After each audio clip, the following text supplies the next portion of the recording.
Welcome to the Water Margin Podcast. This is episode 104.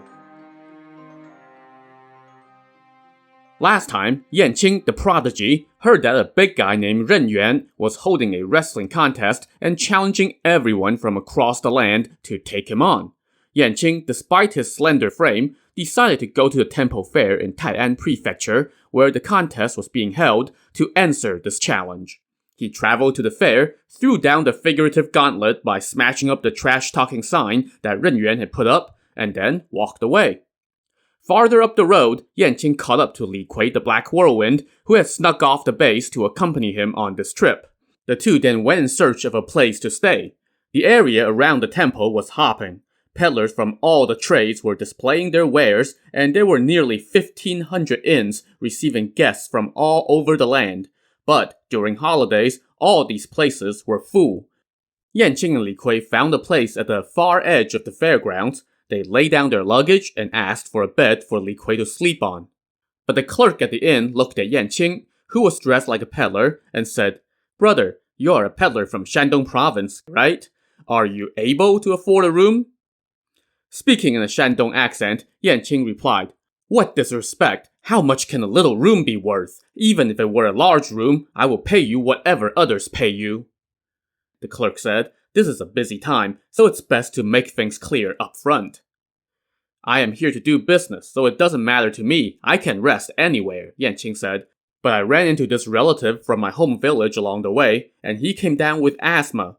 That's why we're asking to stay here. I will give you 5 strings of copper coins first. Go prepare some tea and food for us, and we will pay for it all when we leave." The clerk took the money and went to prepare the food and tea. Before long, a commotion broke out outside, and about 30 strong men walked in and asked the clerk, "Which room is that hero who smashed the sign staying in?" "What? He's not here," the clerk replied. "No, everyone said he came in here." "Look, I just have 2 rooms. One is empty, and the other is occupied by a peddler from Shandong who is with a man that's sick." "That must be the guy who smashed the sign," the man said. "Oh, stop joking around," the clerk told them. "That peddler's just a scrawny young man. What can he do?" "Just take us to go have a look at him," the man insisted. The clerk pointed them toward the room where Yanqing was staying. Since the room was shut tight, the group went over and peeked through the window. They saw 2 men lying on the bed, but could not really make them out. One man among the group said, "Since he had the courage to come smash the sign and take on the challenge, he must be an uncommon man. He must be worried that somebody might try to harm him before the match, so he is pretending to be sick." Everyone else chimed in agreement, saying, "You're right, no need to guess who he is. We'll find out on the day of the match." Before dusk, some 30 groups of men had dropped by to see the guy who dared to accept the challenge, and the clerk's lips were dried and cracked from all the times he had to tell them that there was no wrestling hero here. That evening, he brought food for the 2 guests. When he saw Li Kui poke his head out from under the covers, the clerk was startled and cried out, "Wow, this must be the hero who's coming to wrestle." But Yanqing said, "No, he's not the one. He is sick. I'm the one who is wrestling." "Stop lying," the clerk said. "That Ren Yuan can swallow you whole." "Don't mock me," Yanqing told him. "I have my ways. I will give you all something to laugh at, and then I will give you a bunch of my rewards." The clerk was like, "Okay, sure, whatever." He waited until they were done with dinner, cleaned up the dishes, and went back to the kitchen. The next morning after breakfast, Yanqing told Li Kui to stay in their room while he mixed in with the crowd and headed to the temple, which lived up to its reputation as a top destination. After doing the tourist thing for a while, Yanqing went to the main hall and prayed to the idols. He then asked some of the other visitors where the wrestler Ren Yuan was. Some nosy individual told him, "He is staying at that big inn at the foot of Welcoming Kindness Bridge. He is teaching more than 300 disciples." So Yanqing headed that way. At the bridge, he saw about 30 wrestling students sitting on the railing. Up ahead were gold-trimmed pennants and banners, embroidered canopies, and backrests as tall as a man. Yanqing slipped into the inn and saw the wrestler Ren Yuan seated in a pavilion, looking like an idol of a god. With his chest bare and carrying the countenance of a slayer of tigers and mover of mountains, he sat on a bench and watched his students wrestle. Some of the folks hanging around recognized Yanqing as the one who smashed up the sign yesterday, so they quietly mentioned this to Ren Yuan. Ren Yuan leaped to his feet, fanned out his arms, and declared, "Whose turn is it to die this year? Bring me your life!"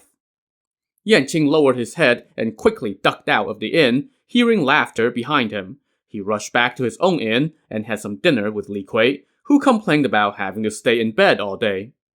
"Just make it through tonight," Yanqing told him. "Tomorrow we'll see who's the superior fighter."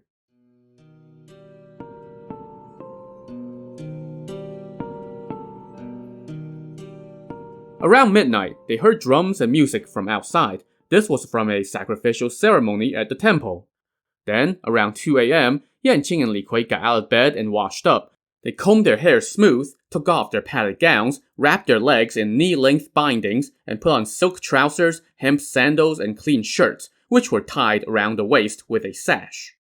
Once they were dressed, they told the clerk to watch their luggage, and he said not to worry and wished Yanqing good luck. There were about 30 other tourists at the inn, and they all told Yanqing, "Young man, think this through. Don't throw away your life for nothing." But he just told them, "When everyone is cheering my victory, you all can help me collect some presents." After the crowd went on ahead to the fairgrounds, Li Kui said, "I might as well bring my 2 axes. "No, that won't do," Yanqing quickly stopped him. "If somebody recognizes you, it would cause trouble."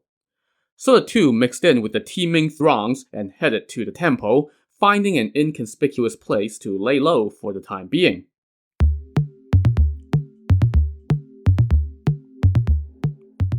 That day, the pilgrims coming to offer incense were so numerous that they were pressed against each other. The huge temple was overflowing, and even the ridges of the roof were lined with people. Facing the hall of the temple, a shed had been erected, and in it were stored gold and silver trophies and prizes of silks and satins. At the door of the hall, 5 fine horses were hitched, all with top-grade saddles and bridles. The local prefect now ordered that no more pilgrims be admitted into the temple as the wrestling contest drew near. An old referee, holding a bundle of bamboo rods, ascended the platform outside the hall and offered prayer to the Emperor of Heaven. He then declared the contest open and asked competitors to present themselves. He had barely finished his announcement when a tide of humanity surged forward. A dozen or so staff-wielding guards cleared the way and hoisted 4 embroidered pennants. A sedan chair then appeared, carrying the champion Ren Yuan. The chair was surrounded by an entourage of about 30 stout, tattooed men. They made their way through the crowd. At the foot of the platform, the referee invited Ren Yuan to step down from his chair and welcomed him with a few friendly words. Ren Yuan had his hair tied up in a top knot and bound with red thread. He wore a jade green silk tunic fastened at the waist over a shirt with 3 rows of jade buttons and trimmed with gold ruffles. His knee-length pants were plated with bronze and had a bronze crotch protector. Iron plates and rings encircled the calves of his legs. His wrists were firmly taped and his feet were shod in shoes made for kicking. "I have won the title the last 2 years and taken some prizes without doing a thing," Ren Yuan declared. "This year, I must see some action." Then, a man brought over a bucket of water. Ren Yuan's disciples crowded around the edge of the platform. Ren Yuan now opened his sash, removed his headscarf, draped his padded silk tunic over his shoulders, and loudly hailed the Emperor of Heaven. He then drank 2 sips of the holy water and removed his tunic amid thundering cheers from the tens of thousands of onlookers. The referee now said, "The master has not met his match in 2 years at the temple. This year is his 3rd time. Master, what do you have to say to all the pilgrims here?" Ren Yuan declared aloud, "Pilgrims have come from all over the land to pay respect to the Emperor of Heaven. For 2 years, I have received your presents without having to do anything. I will retire after this year and never come here again. From where the sun rises in the east to where it sets in the west, beneath the sky where the sun and moon sail, from the land of the southern barbarians to the remote regions of Yan in the north, is there a man who dares to contend with me for the prizes?" Just then, a shout came from the crowd. "Right here!" In the next second, Yanqing, pushing off the shoulders of a couple people in the crowd, leaped onto the platform, accompanied by a chorus of cheers.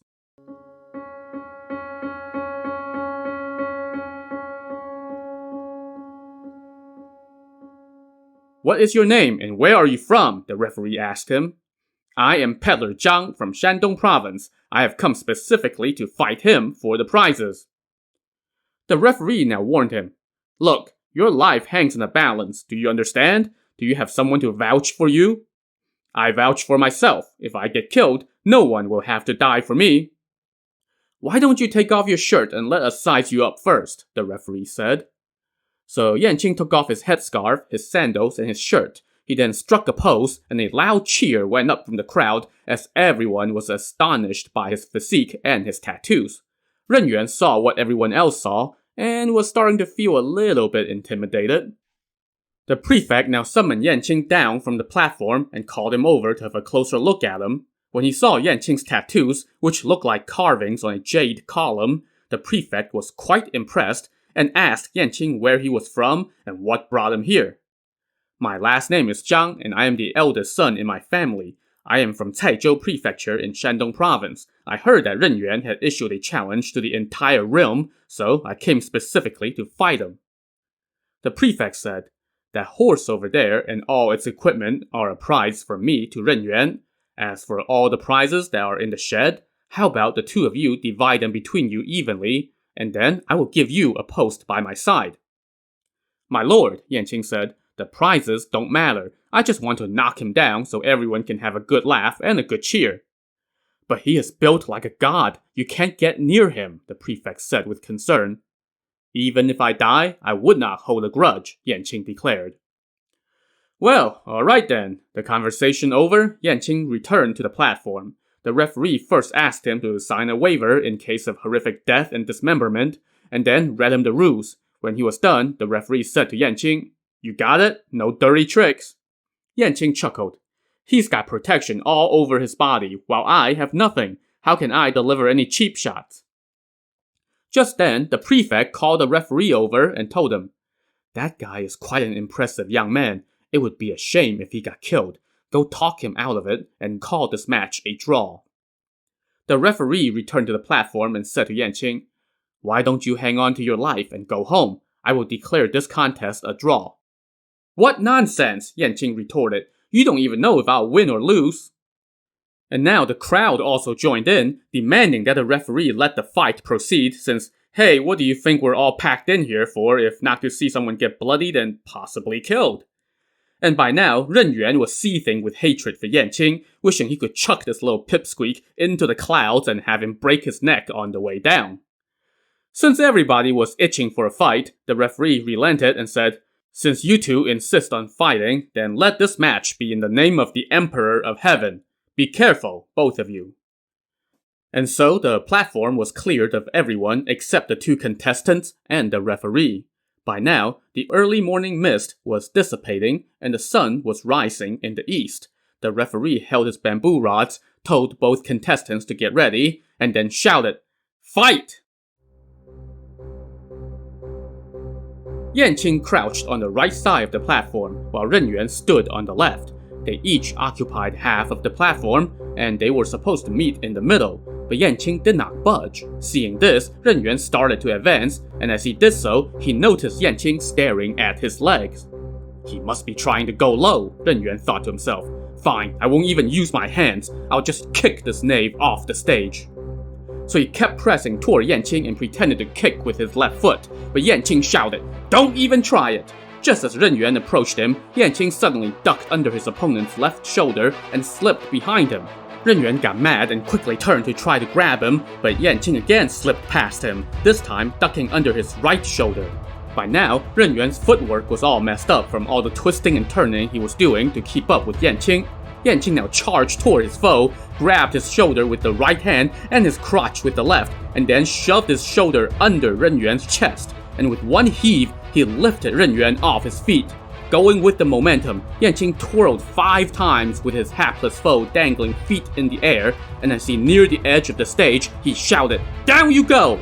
With one thrust, Yanqing flung Ren Yuan headfirst to the ground below, using a move called the pigeon pirouette. The crowd roared with approval. Yet, there was one group among them that did not cheer. These were the 30-some disciples of Ren Yuan's.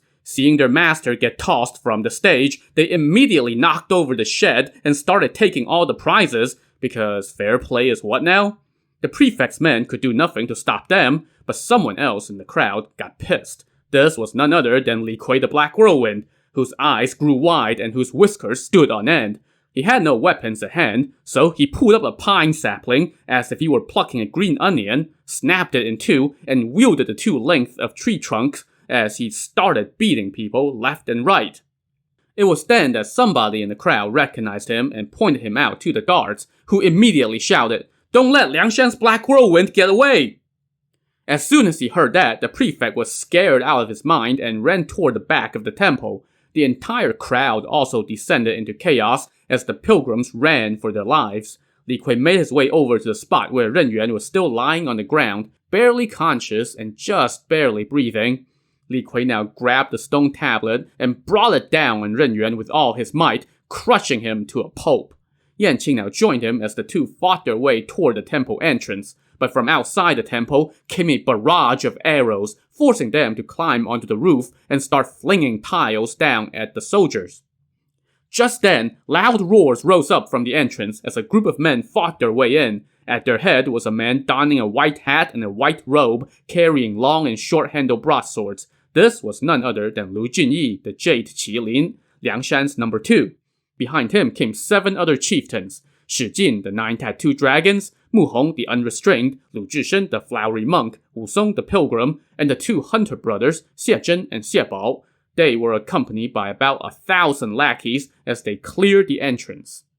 Yanqing and Li Kui now jumped down from the roof and rushed out with this group. Li Kui ran back to the inn, fetched his twin axes, and returned to the scene to do more killing. By the time the authorities organized their troops, the bandits were already long gone from the temple, and the authorities knew Liangshan's reputation, so nobody dared to give chase.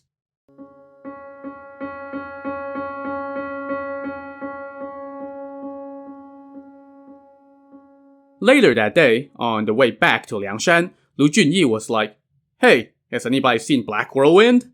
When the answer was no, Lu Junyi chuckled and said, "What a troublemaker. We must have somebody find him and bring him back to the base." Mu Hong, the unrestrained, volunteered, and so he went off in search of Li Kui, while everybody else continued on their journey back to Liangshan. So, where did Li Kui go? Well, after getting his fill of carnage, he ran down the road with axes in hand. Around noon, he arrived in a nearby county. He went straight to the county magistrate's office, where court had just adjourned after the morning session, and folks were just chilling on their lunch break. While suddenly, Li Kui stomped in and roared, "Here's your daddy, Black Whirlwind!" All the people in the office compound were paralyzed with fear.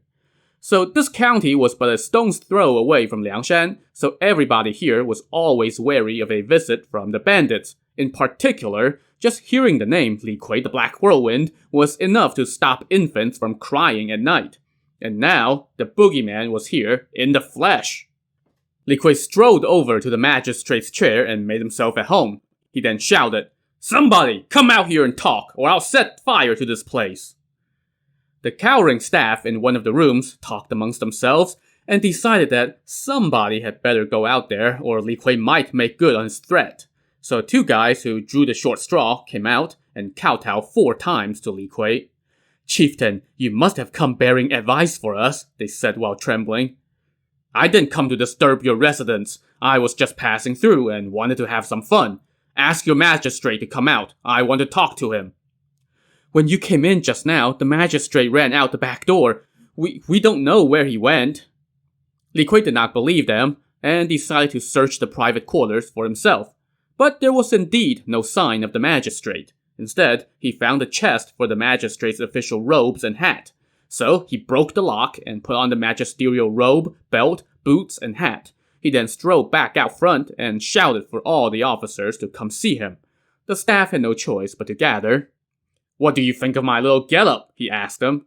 "Oh, it fits you perfectly," everyone said in unison. "Go set up the courthouse for me. If you don't do as I say, then I will turn this county into a wasteland." Well, nobody was going to tell Black Whirlwind no, so they gathered up some officers and took their stations in the courthouse. Li Kui laughed raucously and said, "Bring me a case." Chieftain, with you here, who would dare to come submit a petition? The officer said. I know that, so just have a couple of you pretend to be litigants. I won't harm them. I'm just looking for a good laugh. The officers talked amongst themselves a bit and decided that 2 jailers would play the litigants. By now, a group of civilians had gathered outside the courtroom to witness these farcical proceedings. The 2 jailers kneeled in the courtroom and presented a made-up case. The plaintiff said, My lord, please take pity on me. He beat me. The accused retorted, He cursed me. That's why I beat him. Who's the one that got beaten up? Li Kui asked. The plaintiff raised his hand, and Li Kui said, The guy who beat you up was a real man. He goes free. As for you, you useless thing, how can you let somebody beat you up? Men, put a cane on him and put him on display outside the courthouse. Li Kui then got up, pulled up his robe so that it won't drag on the floor, and tucked the magistrate's official tablet in his belt. He then pulled out his axe and watched until the guards actually put the plaintiff in a kang and put him on display outside the courthouse. Only then did Li Kui stomp off, not even bothering to take off the magistrate's clothing. As they watched him go, all the civilians doubled over laughing. As he was strolling around town, Li Kui came across a classroom and heard the sound of students reading aloud. He lifted up the curtain and walked in.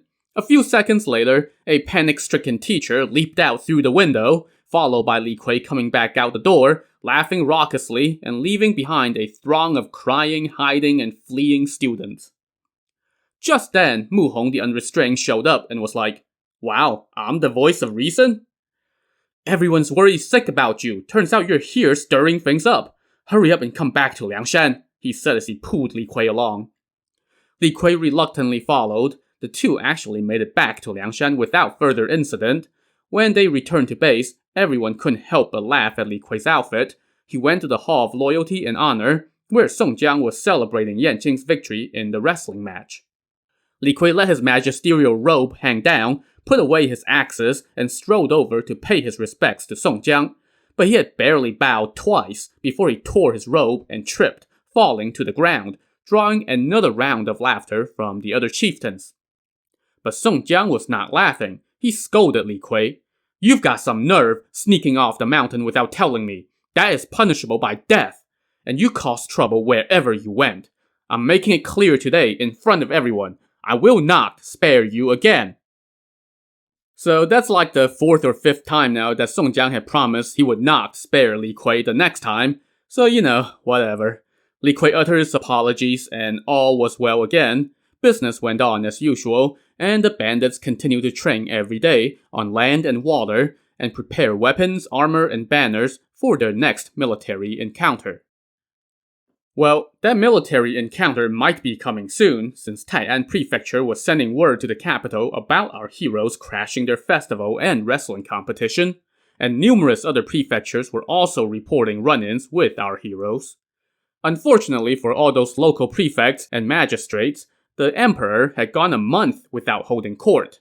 Finally, one day, he decided that, maybe I should get back to the business of running the country, so he went to court. It was then that the official in charge of petitions informed him that they had received numerous reports of bandits led by Song Jiang attacking cities, raiding storehouses, killing soldiers and civilians, and just generally running amok without any resistance.